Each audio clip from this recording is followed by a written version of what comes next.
नेपाल में बागी तेजी, ओली का इस्तीफा और बालेंद्र शाह चर्चा में। नेपाल में कुछ समय से जबरदस्त राजनीतिक हलचल हुई है। पूर्व प्रधानमंत्री केपी शर्मा ओली ने सरकार पर जन आक्रोश के दबाव में पद से इस्तीफा दे दिया है।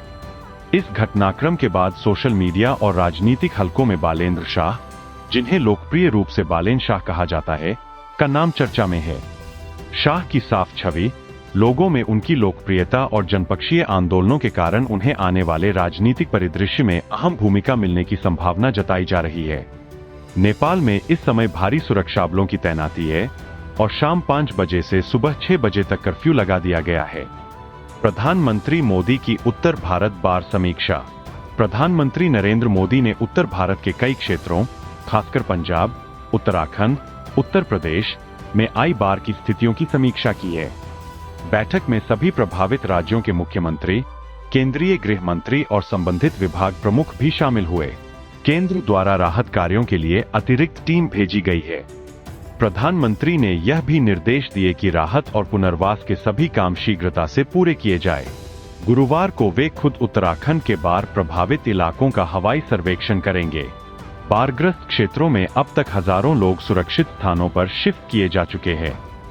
भारत पाकिस्तान एशिया कप मुकाबले पर उत्साह। आज दुबई में एशिया कप क्रिकेट 2025 के अंतर्गत भारत और पाकिस्तान के बीच अहम मुकाबला खेला जा रहा है। यह मैच भारतीय फैंस के लिए काफी उत्साहित करने वाला है। दोनों टीमें पूरे जोश में है और सुरक्षा के भी व्यापक इंतजाम किए गए हैं। दोनों देशों के बीच राजनीतिक तनाव के बावजूद खेल को भाईचारे और दोस्ती के मौके के रूप में देखा जा रहा है। मैच के टिकट बिकते ही स्टेडियम हाउसफुल हो गया और दुनिया भर में लाखों लोग टेलीविजन और इंटरनेट पर इस रोमांच का आनंद उठा रहे हैं। गौरव गोगोई के विदेशी संबंधों पर खुलासा। असम के मुख्यमंत्री हिमंत बिस्वा शर्मा ने आज प्रेस कॉन्फ्रेंस कर कांग्रेस नेता गौरव गोगोई और उनके परिवार के विदेशी संबंधों के बारे में तथ्य प्रस्तुत किए। उन्होंने दावा किया कि गोगोई परिवार की विदेशी संपत्तियां और फंडिंग संदिग्ध है। इस पर कांग्रेस ने जवाब दिया है कि ये आरोप केवल राजनीतिक बदला लेने के इरादे से लगाए गए हैं। इस मुद्दे ने राज्य की राजनीति में नई बहस को जन्म दिया है और आगामी विधानसभा चुनावों को लेकर माहौल और भी गर्म हो गया है। दिल्ली में बादल, तापमान 34 डिग्री के करीब। आज देश की राजधानी दिल्ली में मौसम बदला सा रहा। भारतीय मौसम विभाग के अनुसार सुबह से ही बादल छाए रहे और हल्की धूप खिली। तापमान करीब 34 डिग्री सेल्सियस रहा और नमी का स्तर भी बढ़ा रहा, जिससे दिल्ली वासियों को उमस झेलनी पड़ी। अगले 2 दिनों तक मौसम में ऐसे ही बदलाव बने रहने की संभावना है और राजधानी में हल्की फुहारें पड़ सकती है, जिससे तापमान में भी मामूली गिरावट आ सकती है। सुप्रीम कोर्ट पहुंचे उमर खालिद, जमानत की मांग। दिल्ली दंगा मामले के आरोपी उमर खालिद ने सुप्रीम कोर्ट में जमानत के लिए याचिका दाखिल की है। खालिद की तरफ से यह दलील दी गई है कि उनके खिलाफ लगे आरोपों में कोई ठोस सबूत नहीं मिले हैं। कोर्ट ने सुनवाई करते हुए सरकार और जांच एजेंसियों से विस्तृत रिपोर्ट तलब की है।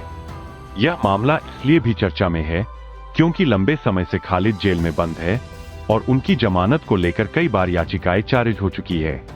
केजरीवाल की याचिका पर सुनवाई। आबकारी घोटाले से जुड़ा मामला। दिल्ली के मुख्यमंत्री अरविंद केजरीवाल द्वारा दिल्ली उच्च न्यायालय में आबकारी घोटाले से जुड़े मामले में दाखिल की गई याचिका पर आज सुनवाई होनी है। उनकी ओर से आरोप है कि ईडी और केंद्रीय एजेंसियां बदले की भावना से कार्रवाई कर रही है। कोर्ट ने सुनवाई के दौरान ईडी से इस पर जवाब मांगा है। मामले को लेकर दिल्ली की राजनीति और केंद्र राज्य संबंधों में भी तनाव बढ़ा है। भागलपुर दुमकारामपुर हाट रेलवे लाइन का दोहरीकरण। केंद्र सरकार ने भागलपुर दुमकारामपुर हाट रेल मार्ग के दोहरीकरण की मंजूरी दे दी है। इससे बिहार, झारखंड और पश्चिम बंगाल के लोगों को सीधा फायदा मिलेगा।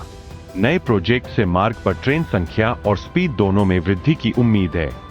इससे यात्रियों को तेज और सुविधाजनक ट्रेनों की उपलब्धता मिलेगी और क्षेत्र के आर्थिक विकास को भी गति मिलेगी। जीएसटी के बदलाव से रोजमर्रा की चीजें सस्ती।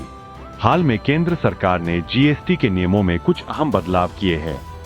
जिन उत्पादों पर टैक्स की दर कम की गई उनकी लिस्ट में shampoo, shaving cream, hair oil आदि जैसी रोजाना इस्तेमाल की चीजें शामिल है। इससे आम उपभोक्ता को थोड़ी राहत मिली है और फिलहाल ये प्रोडक्ट्स बाजार में पिछली कीमतों की अपेक्षा सस्ते दाम पर मिल रही है।